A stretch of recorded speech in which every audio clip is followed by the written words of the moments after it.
Bismillahirrahmanirrahim. Assalamualaikum warahmatullahi wabarakatuh.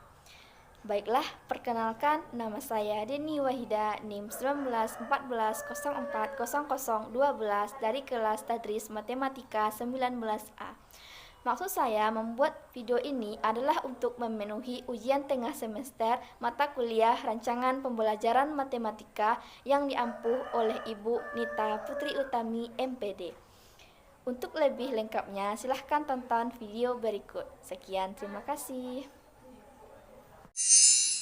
Baiklah, mari kita masuk kepada bagian yang pertama, yaitu cara merancang perangkat pembelajaran.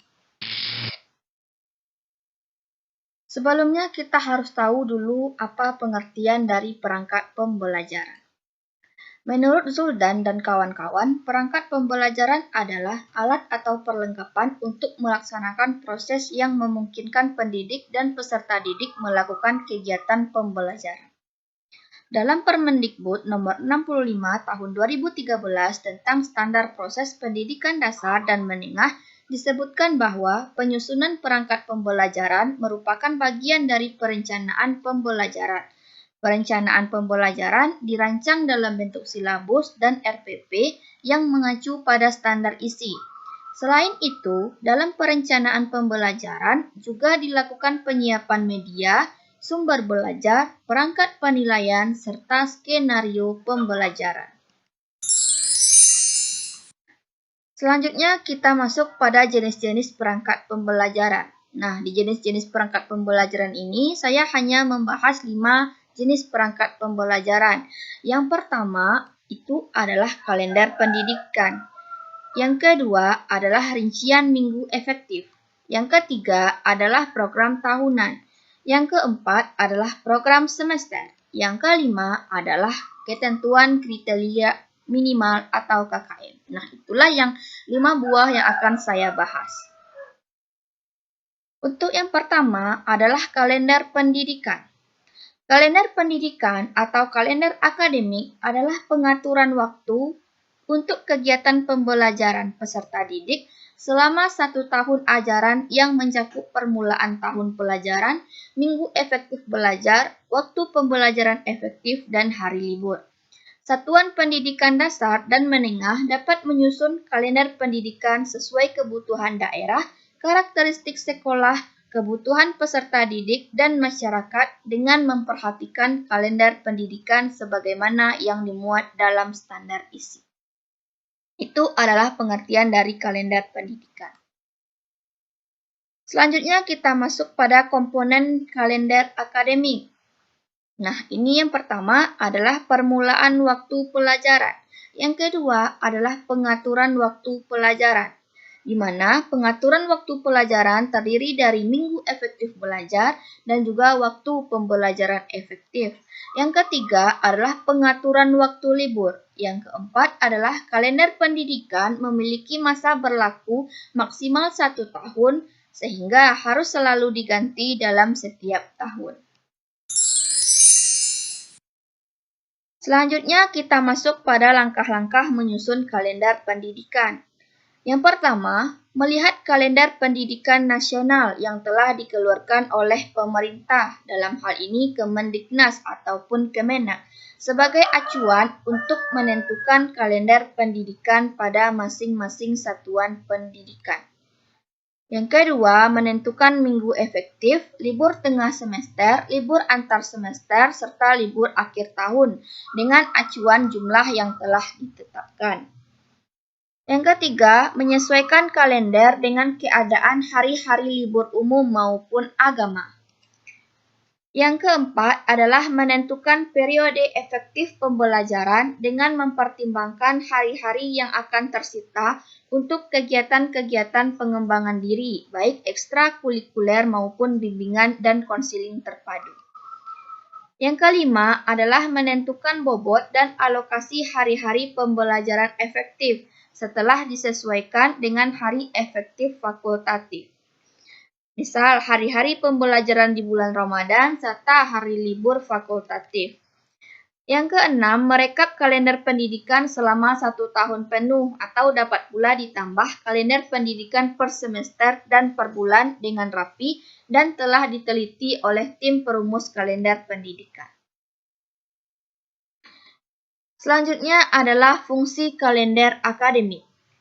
Kalender akademik perlu disusun dan dibuat untuk dilaksanakan karena memiliki beberapa fungsi, yaitu yang pertama, mendorong efektivitas dan efisiensi proses pembelajaran di sekolah atau madrasah. Yang kedua, menyerasikan ketentuan mengenai hari efektif dan hari libur sekolah atau madrasah. Yang ketiga, pedoman dalam menyusun program kegiatan pembelajaran di sekolah. Yang keempat, pedoman bagi guru untuk menyusun program tahunan, program semester, serta membuat silabus, rencana pelaksanaan pembelajaran atau RPP, dan satuan acara pembelajaran.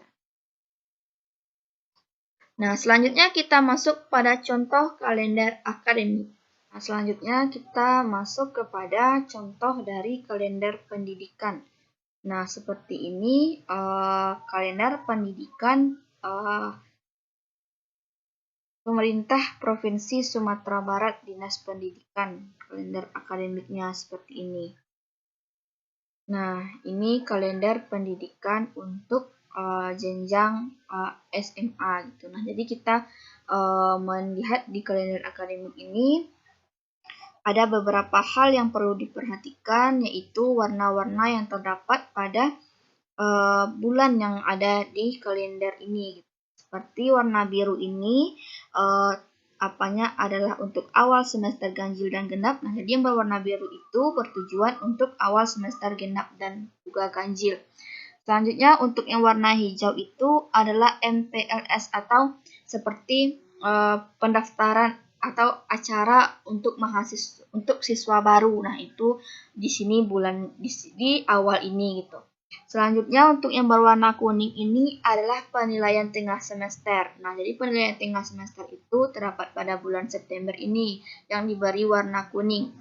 Selanjutnya untuk bulan Desember ini warna hijau. Warna hijau ini adalah penilaian semester atau penilaian akhir tahun pelajaran. Nah, jadi ini warna hijau. Selanjutnya warna ini warna coksu. Ini adalah sebab pembagian rapor semester ganjil dan genap. Nah, ada di sini ya. Selanjutnya untuk warna merah ini adalah libur semester ganjil ataupun genap. Nah, jadi di sini nanti libur semester ganjil, ini libur semester genap. Selanjutnya untuk ini tadi UTS, selanjutnya warna oranye ini adalah US atau USBN. Selanjutnya ini yang warna keunguan ini adalah untuk UN SMA gitu ya. Dan juga untuk yang warna biru ini kita lihat adalah libur awal Ramadan. Nah, di sini ada libur awal Ramadan. Selanjutnya untuk yang warna hijau agak gelap ini itu namanya pesantren Ramadan. Nah, kita kasih warnanya seperti ini. Selanjutnya untuk libur Idul Fitri, nah kita kasih warnanya agak ke pink mudaan seperti ini gitu. Nah, ini tuh tadi warna merah libur semester genap. Nah, mungkin itu penjabaran dari kalender pendidikan. Selanjutnya kita masuk kepada jenis perangkat pembelajaran yang kedua, yaitu rincian minggu efektif. Pengertian. Minggu efektif adalah perhitungan hari dan minggu efektif yang digunakan untuk mengatur kegiatan pembelajaran di sekolah. Tujuan menghitung minggu efektif adalah kita bisa menyusun dan merencanakan program pembelajaran kita sebagai guru di kelas selama 1 tahun pembelajaran. Komponen-komponen dalam menyusun rincian minggu efektif. Yang pertama, jumlah minggu dalam semester. Yang kedua, jumlah minggu tidak efektif. Yang ketiga adalah jumlah minggu efektif. Yang keempat adalah jumlah jam efektif. Selanjutnya kita masuk kepada faktor-faktor yang perlu diperhatikan dalam menyusun rincian minggu efektif. Yang pertama, tujuan apa yang diinginkan atau bagaimana cara mengorganisasi aktivitas belajar dan layanan-layanan pendukungnya. Yang kedua, program dan layanan atau bagaimana cara mengorganisasi aktivitas belajar dan layanan-layanan pendukungan. Yang ketiga, tenaga manusia, yaitu mencakup cara-cara mengembangkan prestasi, spesialisasi, perilaku, maupun kompetensi. Yang keempat, keuangan, meliputi rencana pengeluaran dan rencana penerimaan. Yang kelima, bangunan fisik, mencakup tentang cara-cara penggunaan pola distribusi dan kaitannya dengan pengembangan psikologis. Yang keenam, struktur organisasi, yaitu bagaimana cara mengorganisasi dan manajemen operasi dan aktivitas kependidikan yang direncanakan. Yang ketujuh, konteks sosial atau elemen-elemen lainnya yang perlu dipertimbangkan dalam perencanaan pembelajaran. Selanjutnya kita masuk kepada format rincian minggu efektif. Yang pertama ada identitas mata pelajaran. Yang kedua ada perhitungan alokasi waktu, di mana perhitungan alokasi waktu ini terdiri dari jumlah bulan dalam tiap semester, jumlah minggu dalam setiap bulan, jumlah minggu dalam tiap semester, jumlah minggu tidak efektif dalam tiap semester, jumlah minggu efektif dalam semester, dan juga jam pelajaran tiap minggu, serta jumlah jam pelajaran efektif. Dan yang ketiga adalah distribusi alokasi waktu yang ini. Selanjutnya kita masuk pada contoh rincian minggu efektif. Kita masuk kepada contoh rincian minggu efektif dan juga alokasi waktu. Nah, dalam membuat rincian minggu efektif ini, kita berpatokan pada kalender pendidikan yang telah ada gitu. Nah, jadi di sini kita harus ada mata pelajaran apa, identitas apa yang harus ada dalam rincian minggu efektif. Misalnya mata pelajaran di sini adalah matematika wajib. Satuan pendidikan kita adalah SMA Negeri 1 Solok Selatan. Kelas atau semesternya kelas 11 ganjil. Tahun pelajaran yang digunakan di sini adalah tahun 2019-2020. Selanjutnya untuk perhitungan minggu atau jam efektif. Nah, di sini kita lihat jumlah minggu. Nah, jumlah minggu untuk semester ganjil ini. Nah, pada bulan Juli ada 5 minggu. Nah, di sini bisa kita hitung sama-sama bahwa di bulan Juli ini ada sebanyak 5 minggu. 1, 2, 3, 4, dan 5. Nah, maka di sini ditulis 5. Selanjutnya untuk bulan Agustus. Nah, di sini kita buat adalah 4. Kita hitung di kalender pendidikannya, yaitu 1, 2, 3, dan 4. Nah, makanya ada 4. Dan yang tanggal 1 sampai 3 ini kita masukkan ke bulan Juli. Makanya dipenuhkan dulu ke bulan Juli. Makanya di sini di bulan Agustus tinggal 4 minggu. Selanjutnya untuk bulan September ada 4 minggu. Kita hitung di kalender pendidikan 1, 2, 3, dan 4. Nah, jadi benar ya 4 minggu. Selanjutnya di bulan Oktober ada 5 minggu. Nah, kita hitung 1, 2, 3, 4, 5. Nah, benar. Nah, yang kekurangan ini kita ambil di bulan November. Nah, makanya dapat di bulan Oktober ini 5 minggu. Selanjutnya di bulan November bisa kita hitung minggunya 1, 2, 3, dan 4. Makanya dapat 4 minggu. Selanjutnya di bulan Desember kita hitung minggunya 1, 2, 3, 4. Nah, jadi 4. Selanjutnya, kita jumlahkan semua minggu yang ada di semester ganjil ini, sehingga totalnya adalah 26. Nah, selanjutnya untuk yang kedua, kita lihat jumlah minggu tidak efektifnya. Nah, di bulan Juli ada 1 minggu yang tidak efektif, yaitu ini adalah masa sebelum kita siswa itu melakukan perkenalan. Nah, itu 1 minggu. Nah, ada ditulis di sini 1 minggu. Selanjutnya di bulan Juli itu ada namanya MPLS. Nah, di sini ya yang ada warna biru dan juga warna hijau ini. Ini adalah MPLS atau perkenalan siswa baru. Nah, itu kita buat 1 karena itu termasuk jumlah minggu tidak efektif. Selanjutnya di bulan Agustus tidak ada minggu tidak efektif sehingga di sini tidak ada kita buat. Selanjutnya di bulan September ada 1 minggu tidak efektif, yaitu penilaian tengah semester yang diberi baris warna kuning ini. Selanjutnya di bulan Oktober tidak ada, di bulan November juga tidak ada, sehingga di sini tidak ada dibuatkan. Selanjutnya untuk di bulan Desember ini ada 3 minggu yang tidak efektif, yaitu penilaian semester yang diberi warna hijau. Nah, di sini ada penilaian semester. Selanjutnya pembagian rapor yang diberi warna ini. Selanjutnya libur semester ganjil yang diberi warna pink. Nah, itu totalnya. Selanjutnya kita totalkanlah semua jumlah minggu yang tidak efektif di semester ganjil ini sehingga dapat totalnya adalah 6 minggu. Selanjutnya kita cari dulu banyaknya minggu efektif yang ada di semester ganjil ini. Caranya bagaimana? Yaitu dengan cara menjumlahkan semua minggu yang ada dikurang dengan jumlah minggu tidak efektif. Nah, tadi kita telah dapat bahwa jumlah minggu kita adalah 26 dan jumlah minggu tidak efektif kita ada 6. Makanya kita dapat 21 minggu. Itu minggu efektif kita. Selanjutnya, banyaknya jam pelajaran. Nah, banyaknya jam pelajaran ini caranya adalah dengan cara mengalihkan banyaknya minggu efektif dengan jam pelajaran per mata pelajaran itu. Misalnya matematika wajib itu sekali masuk itu berapa JP-nya. Nah, kita tahu bahwa JP jam pelajaran untuk matematika wajib itu adalah 4 jam pelajaran. Makanya 21 minggu dikali 4 jam pelajaran adalah 84 jam pelajaran yang ada di semester ganjil untuk mata pelajaran matematika wajib.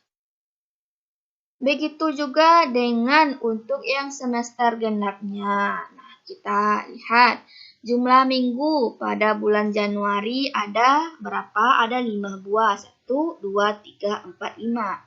Untuk bulan Februari ada 4. 1, 2, 3, 4. Benar. Untuk bulan Maret ada 4. 1, 2, 3, 4. Benar. Untuk bulan April ada 5. Kita hitung. 1, 2, 3, 4, 5. Benar. Untuk bulan Mei 4. 1, 2, 3, 4. Benar. Untuk bulan Juni 4. Kita hitung. 1, 2, 3, 4. Nah, benar. Jadi kita hitung jumlah minggunya adalah di sini 26 minggu. Selanjutnya jumlah minggu tidak efektif. Nah, di sini kita lihat pada bulan Januari, pada semester genap ini tidak ada minggu tidak efektif karena di sini efektif semua. Karena hanya 1 hari yaitu awal semester ganjil dan genap sudah masuk ke efektif. Jadi di bulan Januari dan bulan Februari ini adalah minggu efektif karena tidak ada minggu tidak efektif di sini. Nah, kita masuk kepada bulan Maret. Nah, di bulan Maret ini ada dua minggu yang tidak efektif, yaitu yang pertama penilaian tengah semester dan juga USBN. Nah, USBN ini dan juga yang USBN inilah yang minggu tidak efektifnya. Nah, selanjutnya untuk yang di bulan April, nah kita lihat bahwa yang ada 1 minggu di sana yang tidak efektif, yaitu pesantren Ramadan. Nah, di sana ada dikasih warnanya warna hijau gitu ya. Nah, jadi di sana ada minggu tidak efektifnya 1. Selanjutnya untuk bulan Mei di sana juga ada minggu tidak efektifnya, yaitu lanjutan dari pesantren Ramadan 1, 2, 3 dan juga ada libur Idul Fitrinya, sehingga di bulan Mei ini ada 4 minggu yang tidak efektif. Selanjutnya untuk bulan Juni kita lihat ada 3 minggu tidak efektif, yaitu penilaian semester warna hijau, penerimaan lapor yang warna coksu ini sampai dari tanggal 15 sampai 20 ini itu termasuk minggu tidak efektif karena kita tidak ada melakukan pembelajaran lagi. Selanjutnya libur semester genap. Nah, ada yang berwarna pink. Nah, jadi jumlah minggu tidak efektif di sini adalah sebanyak 10 minggu. Nah, banyaknya minggu efektif ini adalah 26 dikurang 10 sama dengan 16 minggu. Sehingga banyaknya jam pelajaran adalah 16 kali 4 adalah 64 jam pelajaran. Nah, begitulah cara membaca rincian minggu efektif dan alokasi waktu. Selanjutnya kita masuk kepada jenis perangkat pembelajaran yang ketiga, yaitu program tahunan. Kita lihat dulu apa pengertian dari program tahunan. Program tahunan merupakan program umum setiap mata pelajaran yang dibuat setiap awal tahun ajaran, berisi tentang garis-garis besar yang hendak dicapai dalam satu tahun dan dikembangkan oleh guru mata pelajaran.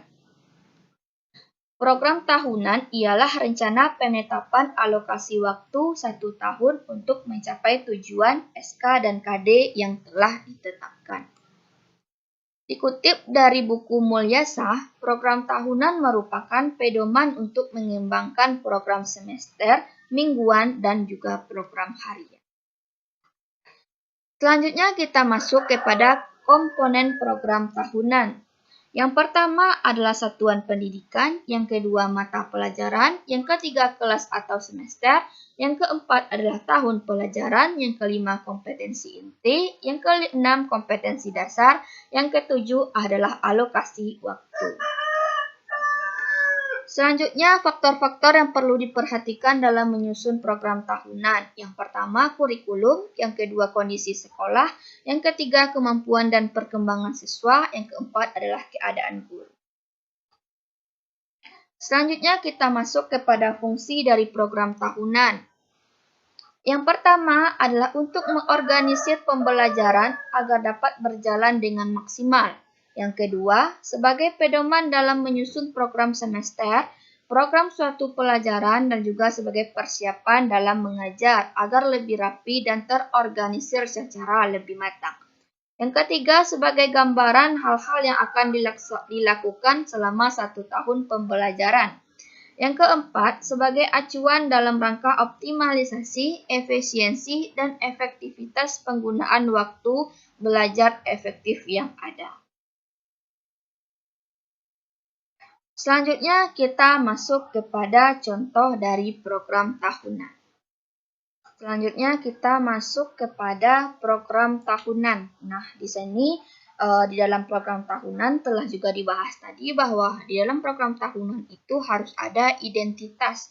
Nah, identitas itu terdiri dari mata pelajaran. Di sini matematika wajib. Ya, satuan pendidikannya SMA Negeri 1 Selok Selatan, kelasnya kelas 11 semester ganjil, tahun pelajarannya 2019-2020. Nah, di sini juga harus ada KI. Nah, KI-nya ada KI 1, KI 2, KI 3, KI 4. Nah, di dalam tabel juga harus ada semesternya semester berapa, materi, kompetensi dasar, dan juga alokasi waktu. Nah, kita dalam membuat program tahunan ini harus merujuk kepada rincian minggu efektif. Nah, di semester 1 ini, nah kita berapa kita memperoleh jamnya. Nah, kita memperoleh jamnya itu sebanyak 64 jam pelajaran. Nah, di sini kita di dalam ini kita mempunyai berapa materi. Satu di dalam mata pelajaran matematika wajib kelas 11 ini kita ada 1, 2, 3, 4, 5, 6. Nah, kita ada 6 materi dengan beberapa KD. Nah, di sini kita harus mengalokasikan waktu kita sehingga cocok dengan rincian minggu efektif kita, yaitu sebanyak 84 jam pelajaran untuk semester ganjil. Nah, kita alokasikanlah dulu jumlah jam semester ganjil kita. Nah, jadi setelah dialokasikan, dapatlah untuk induksi matematika ini adalah 8 jam pelajaran. Nah, di sini saya membaginya 8 jam pelajaran karena induksi matematika cukup cukup bisa dijelaskan dengan 2 kali pertemuan, di mana satu pertemuan itu sebanyak 4 GP atau jam pelajaran. Nah, untuk program linier saya membuatnya sebanyak alokasi waktunya sebanyak 14 jam pelajaran. Nah, itu terdiri dari 2 kali pertemuan dan juga satu pertemuan lagi dengan 2 jam pelajaran.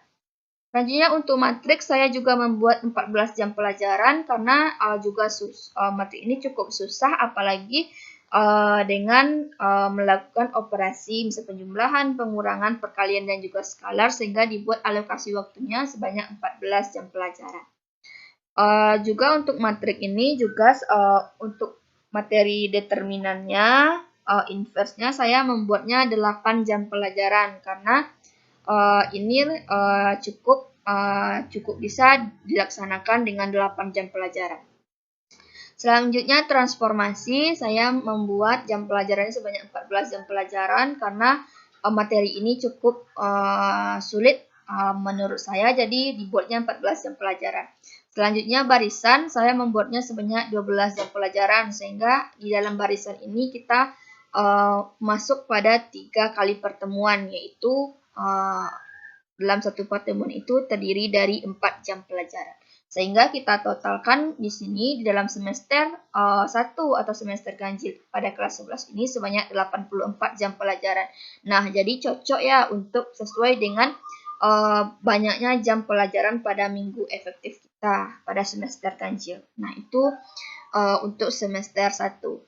Selanjutnya untuk semester 2, nah kita lihat di semester 2 kita bahwa atau semester genap, jam pelajaran kita itu sebanyak 64 jam pelajaran. Nah, jadi kita alokasikan berapa materi kita di semester genap ini dan dialokasikanlah dengan jam pelajaran yang tersedia.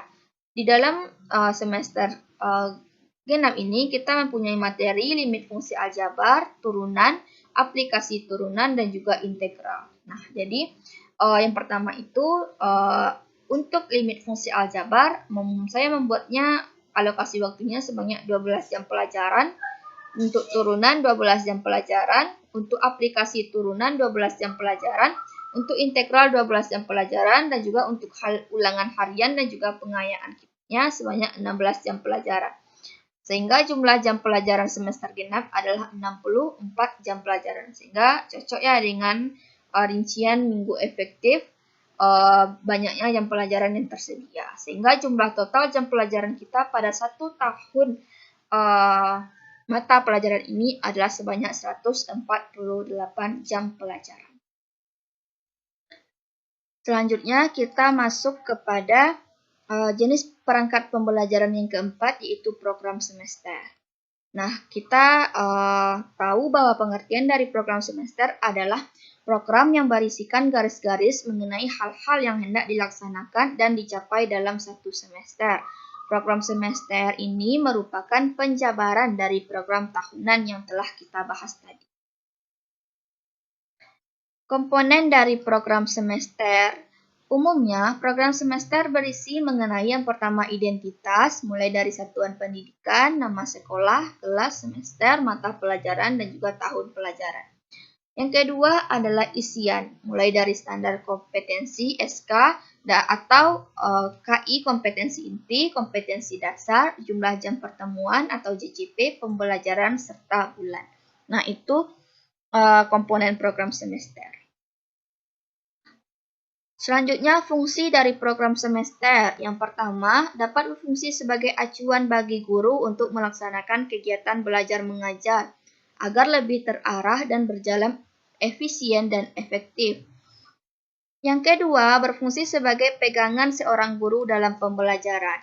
Yang ketiga, dapat berfungsi untuk mengukur setiap waktu yang diperlukan dalam menyampaikan bahan pelajaran tertentu dan menghitung jam pelajaran efektif.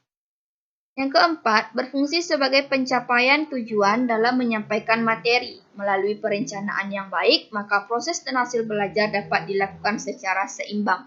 Nah, itulah 4 fungsi dari program semester. Selanjutnya kita masuk kepada contoh program semester. Baiklah, selanjutnya kita masuk kepada program semester.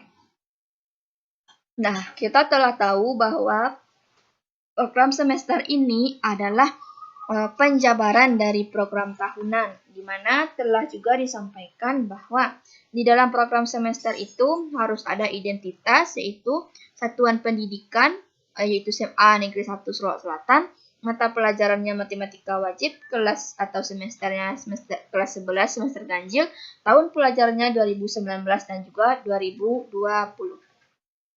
Nah, kita lihat di dalam program tahunan ini ada materinya yaitu induksi matematika terdiri dari KD 3.1 dan juga 4.1. Nah, ada di sini. Nah, di sini itu kita di dalam program semester kita disuruh untuk merancang indikator. Nah, apa saja indikator yang ada pada KD 3.1 ini gitu. Nah, jadi di dalam program semester ini seorang guru harus mampu merancang apa saja yang dibutuhkan oleh siswa. Nah, di sini saya merancang bahwa untuk KD 3.1 itu menjelaskan pengertian induksi matematika, menjelaskan induksi matematika terdiri dari urutan bilangan asli, selanjutnya mengetahui langkah-langkah pemecahan induksi matematika, selanjutnya menjelaskan langkah-langkah secara pemecahan induksi matematik secara sistematis, dan juga telah juga nampak di sini bahwa saya mempunyai indikator itu terdiri dari 9 indikator untuk KD 3.1. Nah, dan juga untuk KD yang 3.2-nya, yang juga untuk KD 4.1-nya saya juga mempunyai 6 indikator. Nah, di sini saya membagi alokasi waktunya sebanyak 8 jam pelajaran. Nah, di sini kita tahu kita telah membuat tadi alokasi waktunya di sini di kalender pendidikan kita. Kita telah tahu bahwa untuk minggu pertama bulan Juli itu libur semester genap dan juga libur MPLS. Nah, jadi kita masuk untuk pembelajaran efektif itu kita masuk pada minggu ketiga bulan Juli, yaitu ada sebanyak 8 JP. Maka di sini kita buat 4, di sini kita buat 4. Nah, begitu untuk KD yang 3, untuk KD untuk materi induksi matematika. Nah, ini penjabaran dari 8 jam pelajaran ini. Nah, selanjutnya kita masuk kepada untuk KD yang kedua, 3.2. Nah, di sana ulangan harian ini setelah dari pertemuan apa tadi ya? Pertemuan pertama dan kedua, maka diadakan lagi ulangan harian karena telah habis 1 KD. Nah, selanjutnya untuk KD 3.2, begitu juga saya seorang guru harus mampu menjelaskan indikator yang diperlukan oleh siswa.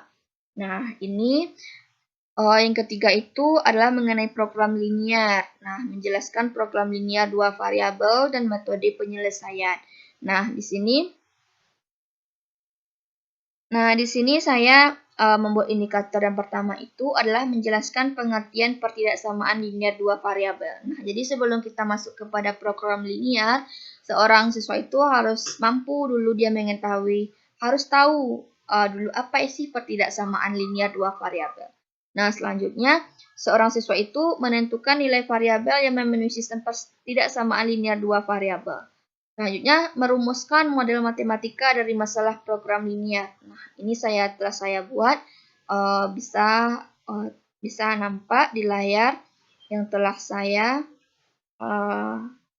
layar belah gitu. Nah, jadi nampak di sana bahwa indikator yang saya berikan ada sebanyak 9 indikator. Dan juga untuk metode 4.2-nya ada sebanyak 5 indikator.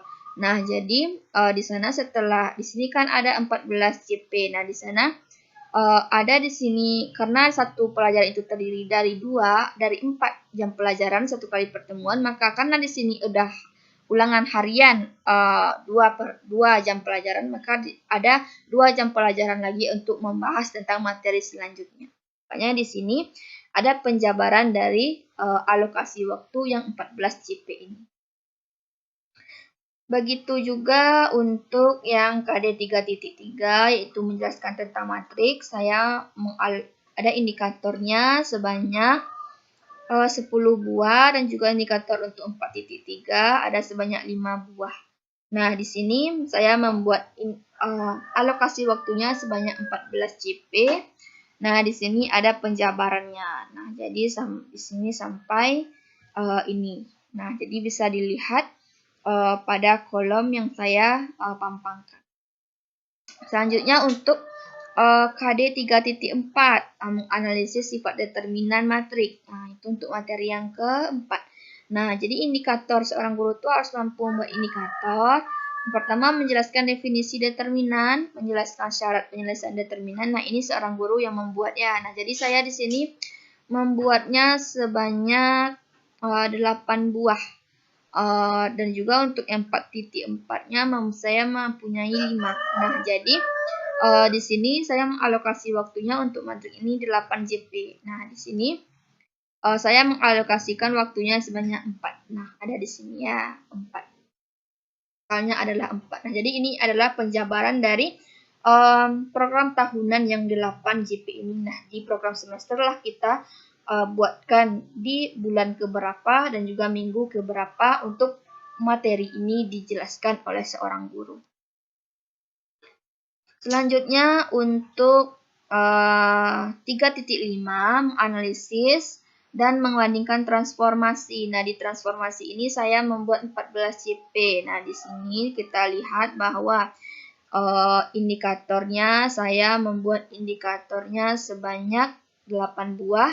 Dan juga untuk apanya ada 5 buah. Nah, di sini membaginya sebanyak 14 JP. Nah, di sini ada penjabaran dari 14 ini. Selanjutnya untuk 3.5 bisa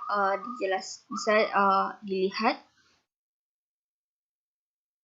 Selanjutnya untuk 3.6 kita adalah barisan. Nah, di sini di program tahunan saya membuatnya sebanyak 12 jam pelajaran. Nah, di sini ada 12 jam pelajaran. Nah, jadi berarti di program semester kita menjelaskan atau menjabarkan. Nah, di sini 12 jam pelajaran ini saya jelaskan seperti ini. Nah, makanya dapat seperti itu.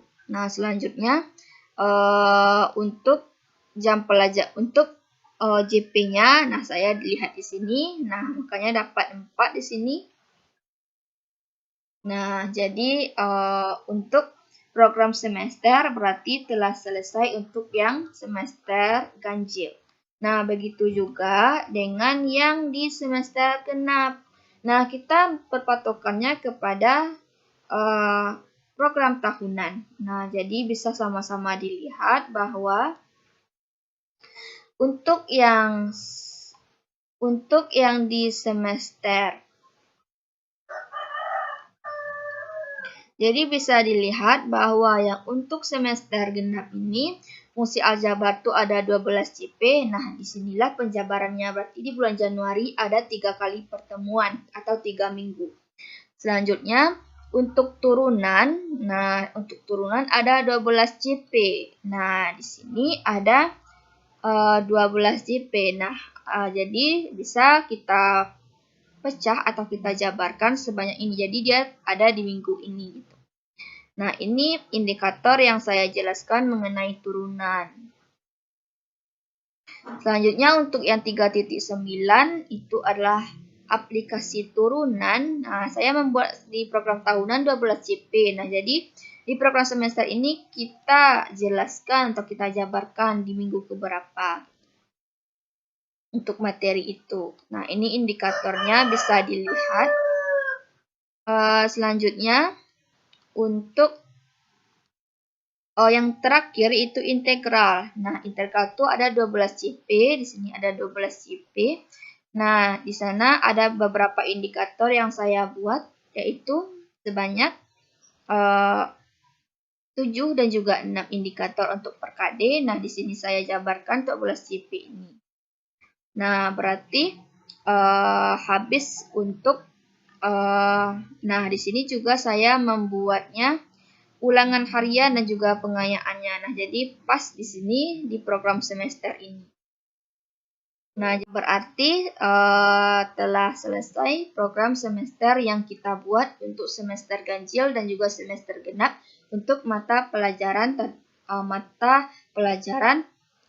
matematika wajib di kelas 11. Baiklah, selanjutnya kita masuk kepada jenis perangkat pembelajaran yang kelima, yaitu kriteria ketuntasan minimal. Kita lihat dulu pengertiannya. Kriteria ketuntasan minimal atau KKM adalah suatu cara menentukan penilaian pada kurikulum untuk menentukan lulus tidaknya seorang peserta didik. Kriteria paling rendah untuk menyatakan peserta didik mencapai ketuntasan inilah yang dinamakan dengan kriteria ketuntasan minimal atau KKM. Selanjutnya kita masuk kepada komponen-komponen kriteria ketuntasan minimal. Yang pertama adalah kompleksitas. Yang kedua adalah daya dukung. Yang ketiga adalah intake. Nah, kompleksitas di sini adalah karakteristik seorang guru dalam atau kesulitan yang dihadapi oleh guru dalam menjelaskan suatu materi gitu. Nah, jadi kompleksitas di sini sangat berpengaruh itu berapa kesulitan seorang guru dalam mengajarkan tentang materi. Selanjutnya daya dukung. Nah, daya dukung di sini itu lebih menitikberatkan kepada prasarana, sarana dan juga prasarana yang mendukung proses pembelajaran di sekolah. Selanjutnya intake. Intake itu adalah karakteristik dari seorang murid itu, bagaimana dia menanggapi tentang materi pembelajaran yang disampaikan tersebut. Selanjutnya, di sini saya juga menampilkan kriteria dan skala penilaian penetapan KKM. Nah, untuk kompleksitas ini adalah kesulitan seorang guru dalam memberikan ini. Kalau dia kesulitannya tinggi, berarti kecil dari 65. Nah, jika dia sedang, maka 65 sampai 79. Nah, jika kesulitannya rendah, berarti 80 sampai 100. Untuk daya dukung ini, kalau dia tinggi berarti 80 sampai 100, kalau sedang 65 sampai 79, kalau daya dukungnya rendah berarti kecil dari 65. Begitupun dengan intake peserta didik. Nah, tinggi dia 80 sampai 100, sedang dia 65 sampai 79, rendah dia kecil dari 65. Selanjutnya kita bahas faktor-faktor yang perlu diperhatikan dalam KKM. Yang pertama, penetapan KKM merupakan kegiatan pengambilan keputusan yang dapat dilakukan melalui metode kualitatif ataupun kuantitatif. Yang kedua, penetapan nilai KKM dilakukan melalui analisis ketuntasan belajar minimal pada setiap indikator. Yang ketiga, KKM setiap kompetensi dasar atau KD merupakan rata-rata dari indikator yang terdapat dalam kompetensi dasar tersebut. Yang keempat, KKM setiap kompetensi inti atau KI merupakan rata-rata dari KKM kompetensi dasar atau KD. Yang kelima, KKM mata pelajaran merupakan rata-rata dari semua KKM KI yang terdapat dalam satu semester ataupun 1 tahun pembelajaran. Yang keenam, indikator merupakan acuan atau rujukan bagi pendidik untuk membuat soal-soal ulangan. Yang ketujuh, pada setiap indikator atau kompetensi dasar dimungkinkan adanya perbedaan nilai KKM. Selanjutnya kita masuk kepada contoh dari KKM itu sendiri. Contoh dari kriteria ketuntasan minimal atau KKM.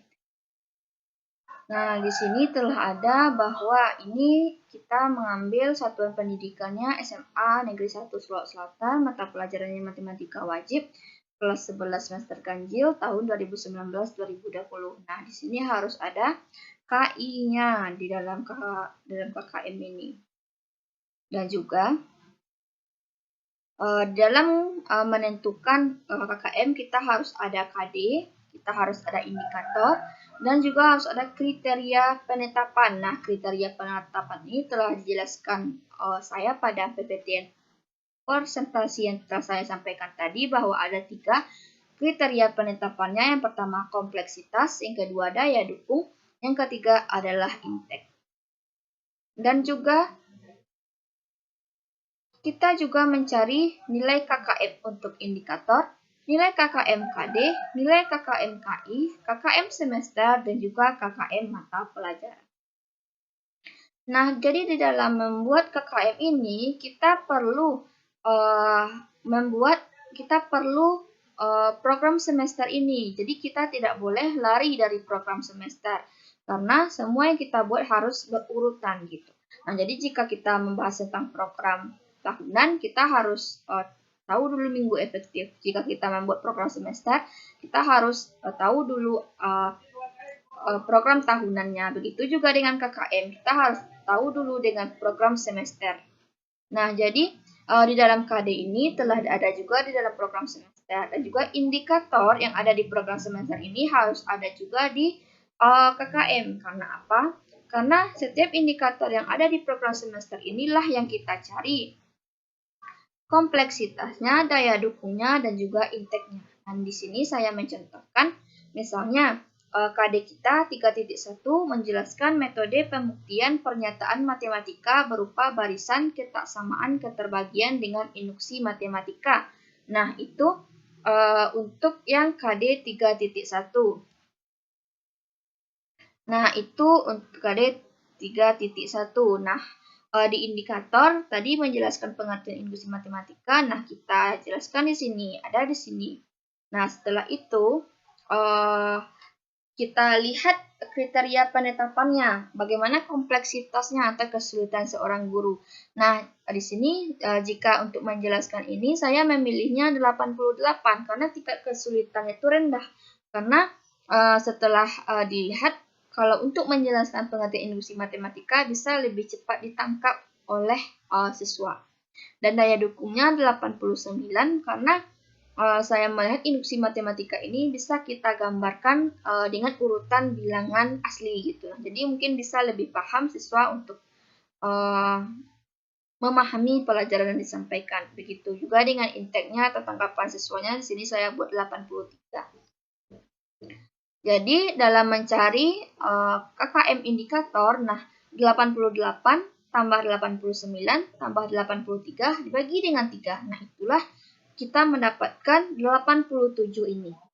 Selanjutnya, untuk nilai KKM-KD, kenapa di sini dapat 81, yaitu jumlah dari seluruh KD yang ada, yaitu 87 tambah 86 tambah 85 tambah 77 tambah 77 tambah 81 tambah 82. Nah, begitu seterusnya. Makanya dapat 81. KI juga begitu. KD itu kan per KD. Nah, jadi karena KD kita tuh ada 2, makanya di sini 81 ditambah 79, makanya dapat di sini itu 80. Nah, selanjutnya untuk KKM semester, kita lihat dulu.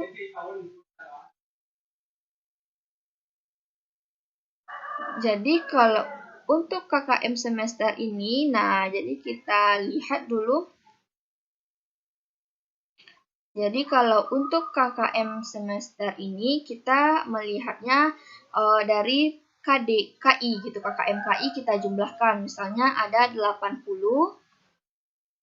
tambah 81 tambah 82 tambah 79 tambah 80 tambah 81. Nah, itulah jumlahnya, makanya dapat KKM semester. Nah, begitu cara mencarinya. Selanjutnya untuk KKM mata pelajaran ini kita mencarinya untuk KKM mata pelajaran per tahun. Nah, jadi dari KKM semester ini kita dapatkan 81 ditambah misalnya KKM untuk semester genap kita tuh dapat 80. Makanya untuk KKM mata pelajaran per tahun ini dapatnya 81. Begitu cara untuk mencari nilai-nilai di sini. Begitu juga dengan 3.2 di sini gitu. Nah, jadi indikatornya menjelaskan pengertian pertidaksamaan linear dua variabel. Di sana saya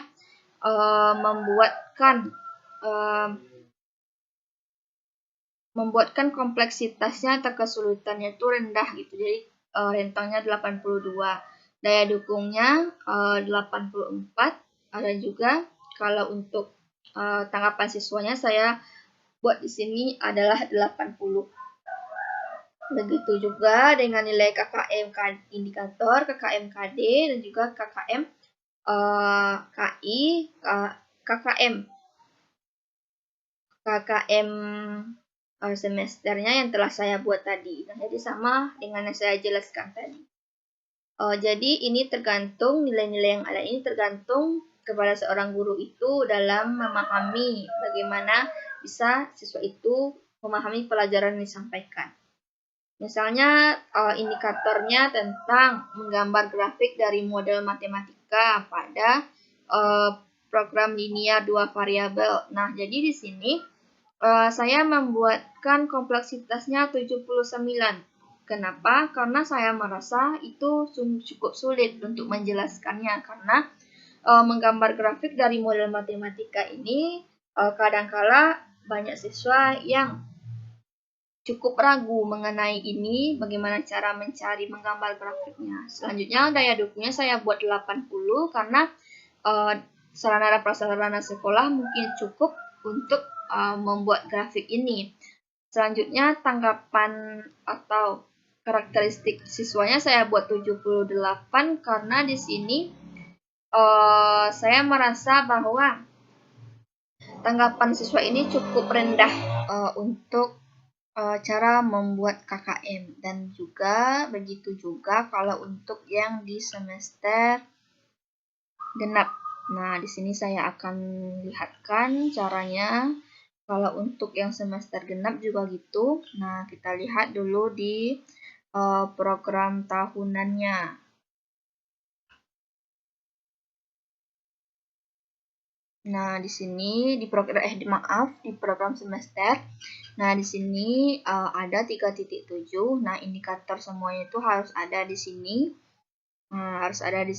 Dan juga indikator inilah kita membahas tentang berapa kompleksitasnya, berapa daya dukungnya, dan juga berapa inteknya. Itu tergantung kepada kita bagaimana kita membuatnya, bagaimana kita, misalnya kalau kompleksitasnya atau kesulitan guru dalam mengajarnya itu berapa, daya dukung dalam materi ini berapa, dan intek atau karakteristik siswa itu berapa. Dan juga untuk KKM indikator adalah untuk seperti yang saya jelaskan tadi, 85 ini ditambah 82 ditambah 83 dapat jumlahnya ini dibagi dengan 3, makanya dapat 83.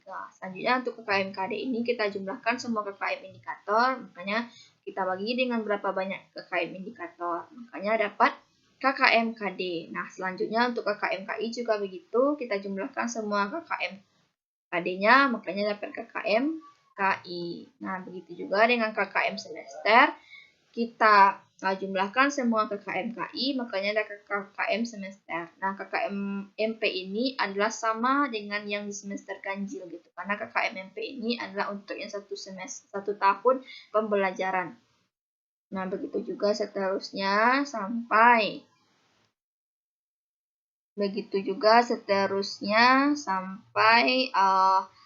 KD yang terakhir. KD ini tergantung kita bagaimana kita menelaah bagaimana kriteria penetapannya, kompleksitasnya berapa, daya dukungnya berapa, dan juga inteknya berapa. Nah, jadi seperti itu cara membuat KKM yang telah saya buat. Mungkin itu yang dapat saya berikan contoh untuk KKM atau kriteria ketuntasan minimal yang ada di SMA Negeri 1 Sulawesi Selatan dalam mata pelajaran matematika wajib kelas 11 semester genap dan juga ganjil tahun pelajaran 2019-2020. Baiklah, mungkin hanya ini presentasi yang dapat saya sampaikan. Semoga dapat bermanfaat. Jangan lupa like, share, dan juga komen. Sekian, terima kasih. Wassalamualaikum warahmatullahi wabarakatuh.